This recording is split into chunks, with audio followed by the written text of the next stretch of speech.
welcome to the second episode of MU Vocalex. Here we have Nihith, a fellow student in our university. He's here to talk about fitness, a subject we're all interested in. To start off, what was the initial spark that led you to fitness and led you to the gym? So I started working out about 4 years ago. So the first time I walked into gym was when I think I was trying to find some sense of direction as to what I wanted to be or something I was good at rather. And this was right after lockdown, so we all had a lot of time on our hands, and then I just thought being in shape, just being the best possible version of yourself was always something that really interested me. So I walked into the gym as a very skinny guy, and I see all these people around me. I see all these chat guys around, and then I see all the videos. Social media is filled with all this content, and then so I think somewhere down the line I just believed looking a certain way is power, or portraying yourself in a certain way is confidence, and I just wanted to see myself in that position one day. So that's really why I really started going to the gym. Okay. And how do you juggle between academics, gym, and content creation?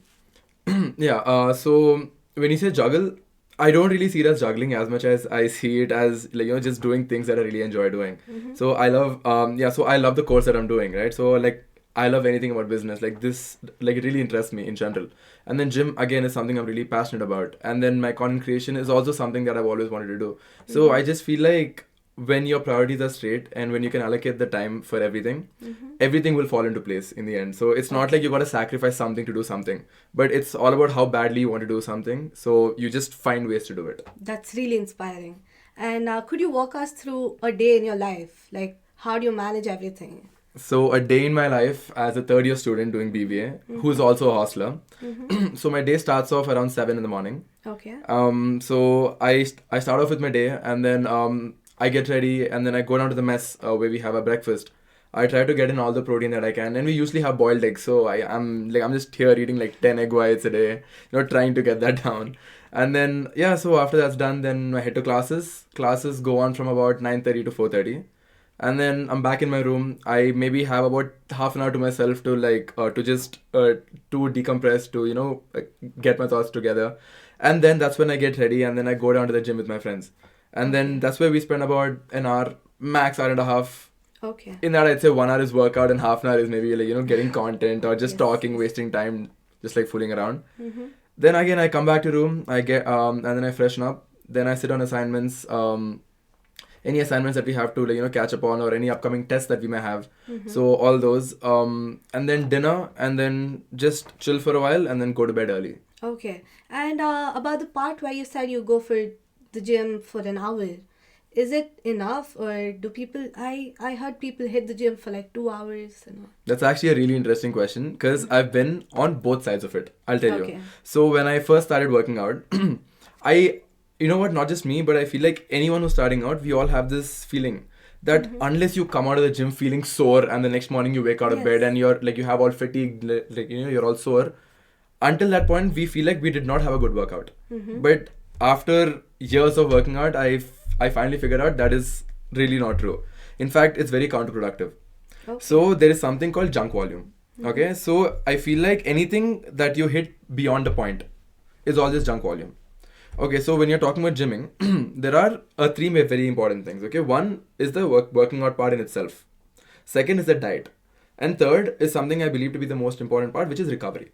Okay, so when you work out, okay, so this is where you're tearing your body apart, and then when you have diet, you're feeding your muscles and your body with all the essential nutrients it needs. And then when you recover is when you're actually giving your body the time to get bigger, more shredded, more jacked, whatever you want. So everything, all the change happens when you sleep.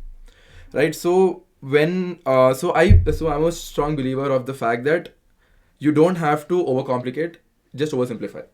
Okay, so for example, I see people hitting 3-4 variations for the same workout. That's not needed. Okay, for example, you have someone who's hitting arms today, right? And they're hitting biceps.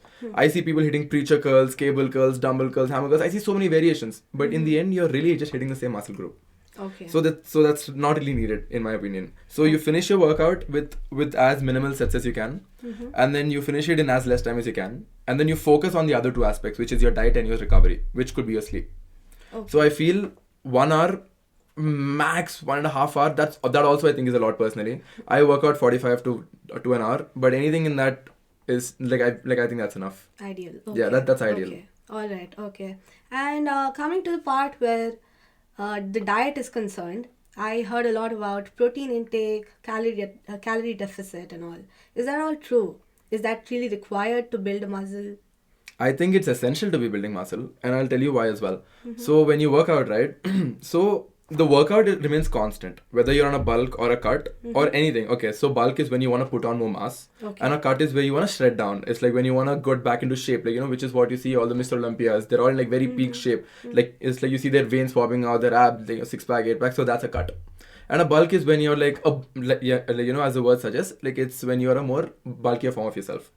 Right. So now the workout, I believe, should remain the same regardless. Okay. But the diet is where the difference comes in.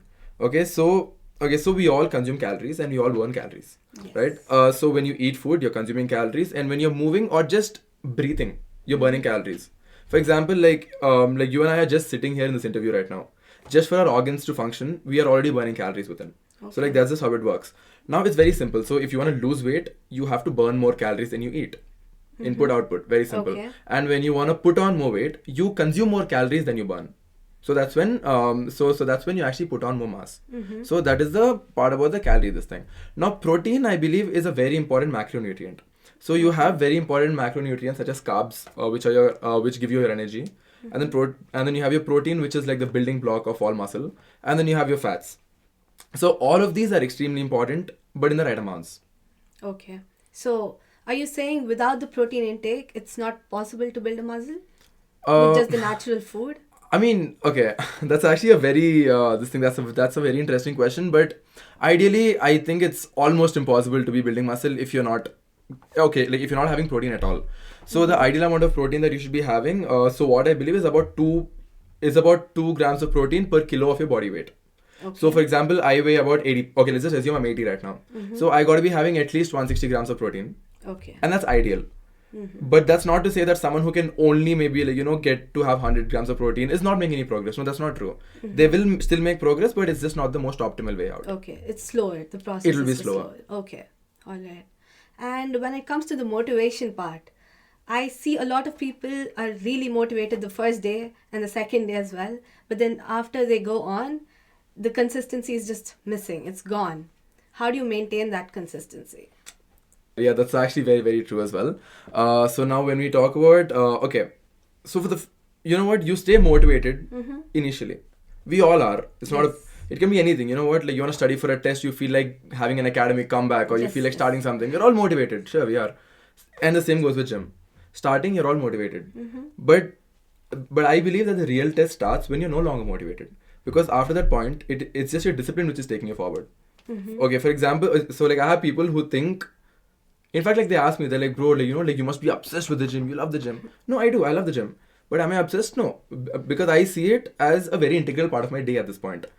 I don't necessarily look forward to gym on all days. Okay. Yeah, so I believe that when you're no longer motivated, it is just your discipline. It's a dedication that you put in that will take you the distance. Okay. All right. Talking about content creation, how do you manage to create such diverse content? So I'm just starting off with the content creation. I mean, again, inspiration is everywhere, right? Like content can be anything about. Like, it can be as simple as a video of me just doing push-ups, maybe, or something Okay. with a meaningful message, or a very catchy trend that that I might have found very interesting. So that's to do with the content creation part. But yeah, so I'm still seeing where this takes me, and I feel the main reason why I even started in the first place was because when I first got into gymming, as I told you, I used to be a very skinny kid. So I'd see all these reels on Instagram where The transformation one. there's all these like super jad guys, just doing trends which only jad guys can do. So like I just wanted to maybe be able to do it to some Okay. degree someday. Okay. And then I feel like it's a good start now. Let's see where that goes. And talking about your target audience, who is your target audience and what do you want to convey to them? What's the message or value that you want to convey?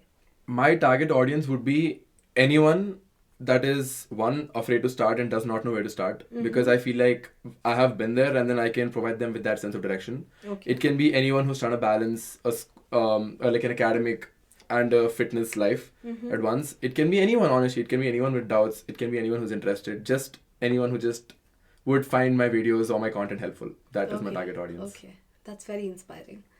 All right, Nihith. Now comes the fun part, the lightning round. Quick answers, no overthinking. Let's Let's do go. it. Cardio or weights? Weights. Deadlifts or squats? Deadlifts. Morning or evening workout? Evenings. Machines or free weight? Depends on the workout, but ideally free weight. Okay. High reps or heavy weight? Heavy weight. Workout with music or silence? With music. Pre-workout or coffee? Neither. Energy drinks. Counting macros or intuitive eating? Counting macros. PR day or deload week? PR day. Favorite body part to train? Chest. Least favorite exercise? Bulgarian split squats. Favorite gym brand? Young LA. Go-to pump-up song?